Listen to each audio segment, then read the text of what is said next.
এটার টপটা না চেঞ্জ করতে হবে, বুঝেছো? তো এই যে এনাকে দেখছো, আমি তো আগেও বলেছি, তাও আরেকবার বলে দিই, ইনি হচ্ছেন কাজু বাদামের গাছ। এনাকেও দেখবে তোমরা, প্রত্যেককে দেখবে তোমরা। এই যে এই ডুমুরের গাছ দুখানা, এই কাজু বাদামের গাছখানা, এই যে বকুল ফুলের গাছখানা, এইদিকে কুল গাছখানা, এলাচের গাছখানা, এনাদেরকে দেখবে ক মাসের মধ্যে আরও বিশাল বড় সড়ো তাগড়া ঝাঁকড়া হয়ে ফল দিতে শুরু করেছেন। আর উনি দেবেন ফুল, বকুল ফুল। আর এনাতেও কুড়ি চলে আসবে এবার। এই যে খুব তাড়াতাড়ি এই কলকে ফুলের গাছখানাও কিন্তু ফুল দেবেন, বুঝেছো?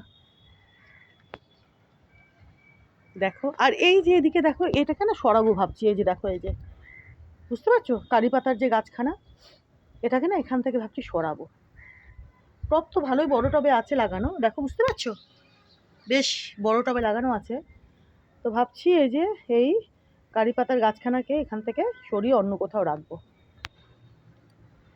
বা বড় গামলাতে লাগাবো, দেখা যাক। তো দেখলে তোমরা, এলাচের গাছ, তেজপাতার গাছ, কুল গাছ, ইনি মিষ্টি মিষ্টি কুল দেবেন প্রচুর। লবঙ্গর গাছ, ইনি দেবেন প্রচুর প্রচুর লবঙ্গ। প্রত্যেকটা গাছই দেখবে কমাসের মধ্যে বিশাল বড় সড়ো হয়ে গেছে। আর ফলের গাছে ফল, ফুলের গাছে ফুল, বুঝেছ, দিতে শুরু করেছেন। ইনিও বিশাল বড় হবেন। এই যে কাজু বাদামের গাছখানা, আর প্রচুর প্রচুর কাজু বাদাম দেবেন। তো দেখলে তোমরা বন্ধুরা, আমি তো আগেও বলেছি, আজকেও একটু বলে দিলাম। আর ইনি হচ্ছেন জোয়ানের গাছ, মানে আজওয়াইন। এই যে দেখো কত বড় হয়ে গেছে, আরো প্রচুর পাতা বেরোচ্ছে। দেখো, দেখেছো কত পাতা বেরোচ্ছে? এই যে দেখো, বেরিয়েছে আরো বেরোচ্ছে। ইনিও প্রচুর প্রচুর আজওয়াইন দেবেন, বুঝেছো?